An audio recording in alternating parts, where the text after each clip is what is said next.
23-24 BPL এ একটি ফ্র্যাঞ্চাইজিংকে শুধুমাত্র একটি ম্যাচ হারার জন্য 400 কোটি টাকার মতো অফার করা হয়েছে, যে একটি ম্যাচ তারা হারবে, প্রফিট না করলে তার 400 কোটি টাকা দিতে পারবে না। আচ্ছা, প্লেয়ারদের উপর যে অভিযোগ, এখানে আরেকটা কথা আছে।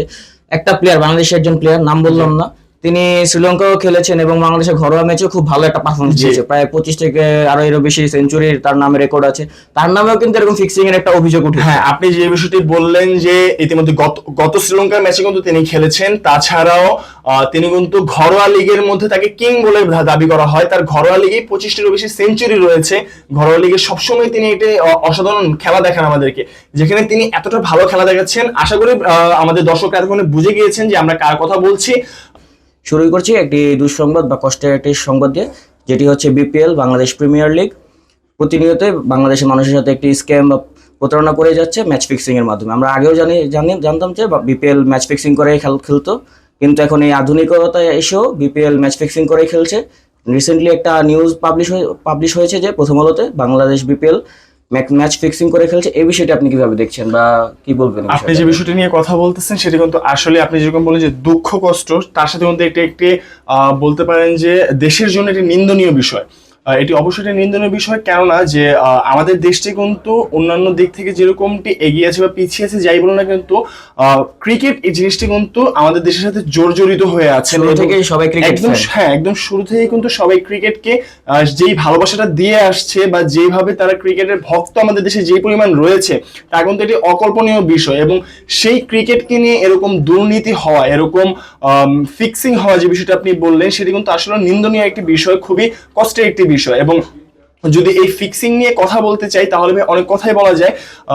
শুধুমাত্র ভাই গত বছরের কথাই যদি বলি, আপনি যেভাবে বললেন যে বিপিএল এর কথাটি, 23-24 বিপিএল এ একটি ফ্র্যাঞ্চাইজিংকে শুধুমাত্র একটি ম্যাচ হারার জন্য 400 কোটি টাকার মতো অফার করা হয়েছে, যে একটি ম্যাচ তারা হারবে। আচ্ছা, এখানে একটা কোশ্চেন আমার। জি ভাই, একটা ম্যাচ হারার জন্য যদি 400 কোটি টাকা অফার করা হয়, তাহলে তারা সেখানে কত পরিমাণ টাকা প্রফিট করতে পারবে বা কি আশায় তারা? এবার আমি আপনাকে সেই বিষয়টা একটু বলি, যে দেখেন, একটা বিপিএল এর মধ্যে একটা টিম কিন্তু শুধুমাত্র একটি ম্যাচ খেলে না, তাদের কিন্তু রাউন্ড এভারেজে 10 থেকে 15টা বা 14টার মতো ম্যাচ খেলা হয়। এখন আমরা যদি সেই গণনায় চলে যাই, তাহলে একটি ম্যাচের জন্য যেখানে 400 কোটি টাকার একটি হিসাব রয়েছে, সেখানে যদি তারা 10টি ম্যাচ খেলে, সেখানে তারা 4000 কোটি টাকার একটি পরিমাণ দেখা যাচ্ছে এখানে।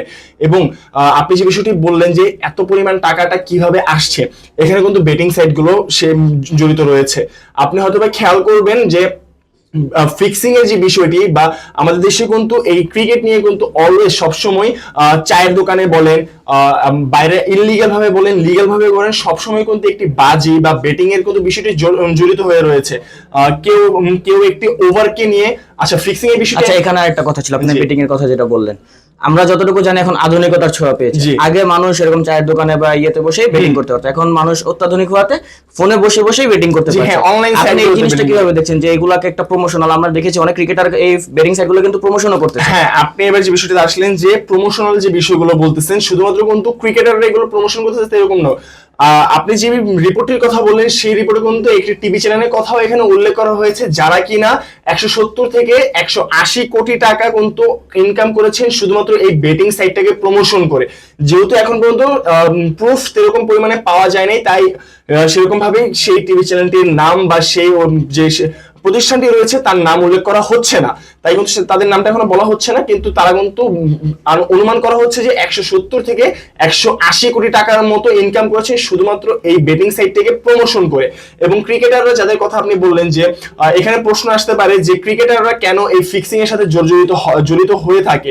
তাহলে এখানে বিষয়টি হচ্ছে এরকম, যে আপনি খেয়াল করবেন আমাদের দেশে কিন্তু 35 বছরের পর থেকে বা 35 বছরের পরে কিন্তু কোনো প্লেয়ার জাতীয় দলে খেলতে পারে না, এবং সে যে ঘরোয়া লিগে খেলবে তারও কিন্তু সুযোগ খুব কম থাকে।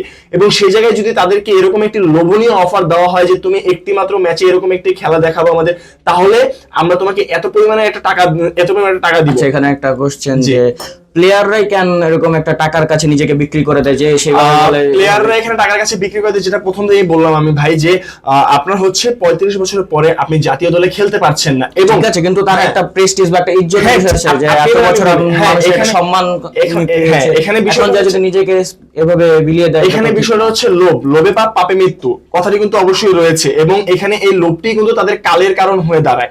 আপনি কিন্তু একটি বিষয় খেয়াল করে থাকবেন যে গত কোভিড এর মধ্যে যে বিপিএল টি আয়োজন করা হয়েছিল সেখানে কিন্তু সাকিবের নামে একটি অ্যালিগেশন তোলা হয়েছিল, যদিও কিন্তু সাকিবের সাথে কিন্তু সেই বিষয়টি হচ্ছে এরকম যে তাকে একটি বেটিং সাইট থেকে প্রপোজাল দেওয়া হয়েছিল যে তুমি এরকম একটি খেলা খেলবে এবং তার জন্য আমরা তোমাকে এরকম একটা অ্যামাউন্ট অফ টাকা দিব। এখন নিয়ম হচ্ছে যে যদি তোমাকে কোনো আউটসাইড থেকে তোমাকে কোনো প্রমোশন প্রপোজাল দেওয়া হয় তাহলে তুমি সেটা বিসিবি কে জানাবা, কিন্তু সাকিব এখানে তার অবহেলার কারণে বা তার গাফিলতির কারণে বিসিবি সেই বিষয়টি জানা নেই, যার কারণে সাকিবকে কিন্তু 1 বছরের জন্য নিষেধাজ্ঞা দেওয়া হয়েছিল।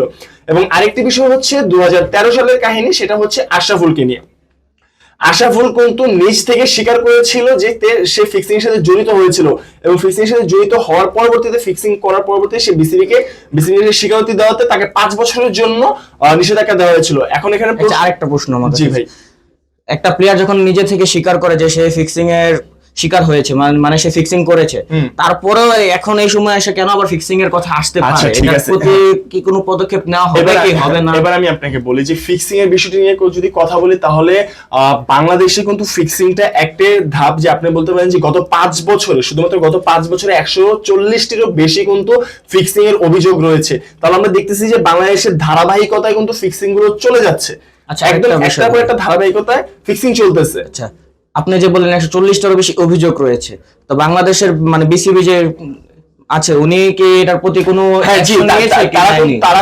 তারা কিন্তু হচ্ছে যে আপনার 3 সদস্যের একটি স্বাধীন কমিটি তৈরি করেছেন, এবং তারা কিন্তু ইতিমধ্যে আজকের যে রিপোর্টটা আপনি পড়েছেন সেখানে কিন্তু রয়েছে যে তারা কমিটি গঠন করেছেন, এবং সেই কমিটি আগামী 1 সপ্তাহের মধ্যে যে অভিযোগ রয়েছে তাদের কাছে প্রমাণ সহ তাদেরকে পেশ করবেন। এবং আজকে এই বিপিএল নিয়ে তাদের এই উপস্থাপন করা যায়, আজকের যে ইয়াটি দিয়েছেন তারা, সেটি শুধুমাত্র সেটি কিন্তু চূড়ান্ত নয়, সেটি হচ্ছে প্রাথমিক দিকের রিপোর্ট, এবং সে প্রাথমিক দিকের রিপোর্ট হওয়ার কারণ হচ্ছে যে আসন্ন বিপিএল কে সামনে রেখে তারা বিসিবি কে জানাতে চাচ্ছে যে কোন প্লেয়ারের চার্ট লিস্ট কিরকম রয়েছে এবং কোন প্লেয়ারের ধারাবাহিকতা কিরকম রয়েছে, এবং সেই হিসেবে যেন বিসিবি প্লেয়ার নির্ধারণের জন্য একটি সামঞ্জস্যতা বজায় রাখে এবং সাবধানতার সাথে কিন্তু প্লেয়ার নির্ধারণ করে। তাই এটি হচ্ছে প্রাথমিক রিপোর্ট, এবং চূড়ান্ত রিপোর্টটি আগামী 1 সপ্তাহের মধ্যে বিসিবির কাছে দেওয়া হবে, এবং সেই 1 সপ্তাহ পরে তাহলে আমরা বলতে পারবো যে আপনার আসলে যে আমরা এই অভিযোগগুলো দিচ্ছি, আমরা যেরকমটি বললাম যে একটি টিভি চ্যানেল 170 থেকে 180 কোটি টাকা ইনকাম করেছে, তাছাড়াও প্লেয়ারদের উপর অভিযোগ দিচ্ছি,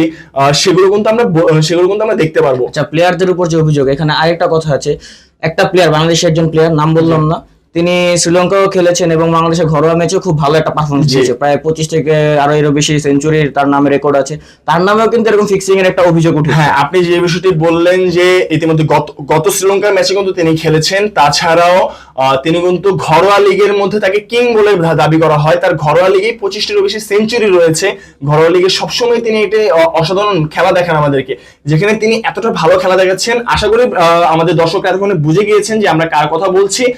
আমরা নাম বলছি না এই কারণেই, কারণ এখনো কিন্তু তিনি শুধুমাত্র অভিযুক্ত, তার বিপক্ষে কোনো এখনো সেরকম সলিড কোনো প্রুফ পাওয়া যায়নি, যার কারণে আমরা বলতে পারি যে তিনি আসলে এগুলো করেছেন বা তিনি এর সাথে জড়িত রয়েছেন।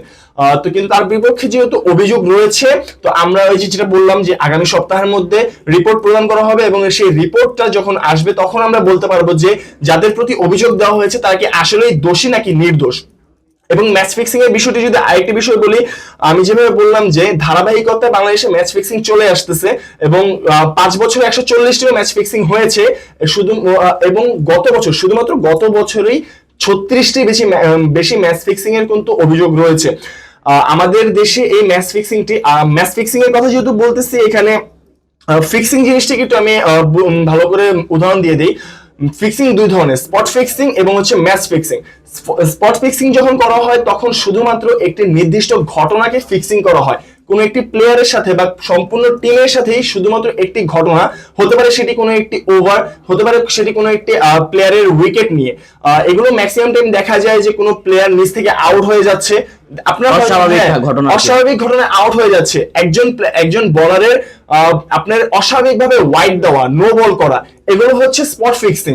এবং যখন একটি ম্যাচ ফিক্সিং করা হয় তখন কিন্তু সম্পূর্ণ টিমকে একসাথে নিয়ে তাদেরকে বলা হয় যে তোমরা এই ম্যাচটাতে খারাপ খেলবে এবং তোমরা এই ম্যাচটাতে হেরে যাবে। আমরা যেরকম প্রথমেই বললাম যে 2023-24 কিন্তু একটি ফ্র্যাঞ্চাইজিংকে 400 কোটি টাকা দেওয়া হয়েছিল একটি মাত্র ম্যাচ হারার জন্য। এখানে আরেকটি বিষয় আসে যে যেখানে আমাদের দেশের প্লেয়ারদেরকে ঠিকমতো তারা বেতন দিচ্ছে না, বা তাদের সাথে কিন্তু চুক্তিপত্র যেগুলো হচ্ছে চুক্তিপত্র কিন্তু তারা প্রণয়ন করতে পারছে না সময় মতো টাকার অভাবে, সেখানে একটি মাত্র ম্যাচে এত বিপুল পরিমাণে একটি টাকার অঙ্কে কিভাবে খেলা হচ্ছে। এখন সেখানে প্রশ্ন হচ্ছে যে অবশ্যই যেহেতু যে অফার করছে যে আমি আপনাকে 400 কোটি টাকা দেব, সেখানে অবশ্যই তার প্রফিট রয়েছে, সে প্রফিট না করলে তার 400 কোটি টাকা দিতে পারবে না। এখন সেখানে বিষয়গুলো কিরকম হয়, আমি যেরকম আচ্ছা এখানে আরেকটা কোশ্চেন আমি করি, যে ধরেন আপনি আমাকে অফার দিলেন যে আমি ম্যাচটা হারবো, 400 কোটি টাকা অফার দিলেন। এখন বিসিবি যদি চায় মাঝখান দিয়ে ঢুকে আপনাকে বন্ধ করে দিতে, মানে আপনি কোনো অফার দিতে পারবেন না, আপনার থেকে আমাকে একটা দূরত্ব বজায় করে দিল প্লেয়ারদের, এই কাজটা কি বিসিবি করে না? এবার আমি আপনাকে বলি যে এখন কথা হচ্ছে ধরতে পারেন যে আপনার সাথে আমার পার্সোনাল কন্ট্যাক্ট রয়েছে, আমরা এখন যেহেতু আপনি প্রথমে যেভাবে বললেন যে এটা হচ্ছে আধুনিক যুগ, অনলাইন যুগ, অনলাইনে এখন বেটিং হয়, অন্য সবকিছু হয়। আপনি যেমন প্রথমে বললেন যে বেটিং সাইটগুলো কিন্তু আমাদের প্লেয়াররাও প্রমোশন করে থাকে। এখন যেখানে বেটিং সাইট প্লেয়াররা প্রমোশন করে থাকে, অবশ্যই সেই প্লেয়ারদের নাম্বার বেটিং সাইটগুলোর পাশে আছে, অবশ্যই আছে। এখন আপনি চাইলেই তো আমি আপনাকে অনলাইনে একটা মেসেজ করতে পারবো, সেটা আর বিসিবি জানতে পারবে না। এই কারণেই কিন্তু বিসিবির নিয়ম তালিকায় রয়েছে যে তোমার সাথে যদি কেউ ইল্লিগাল ভাবে কোনো ফিক্সিং এর বিষয় জড়িত হয়ে থাকে তুমি আমাদেরকে জানাবা, তাহলে আমরা তার বিপক্ষে পদক্ষেপ নেব। এখন যদি আরেকটা কোশ্চেন আছে, বিসিবি কেন বলবে যে একটা প্লেয়ারকে আমাকে জানাবে? বিসিবি কোন একটা পদক্ষেপ নিতে পারে না যে প্লেয়ারটা কি করছে না করছে প্রত্যেকটা নজরদারি একটা প্লেয়ারের উপর? এখন আমি আপনাকে বলি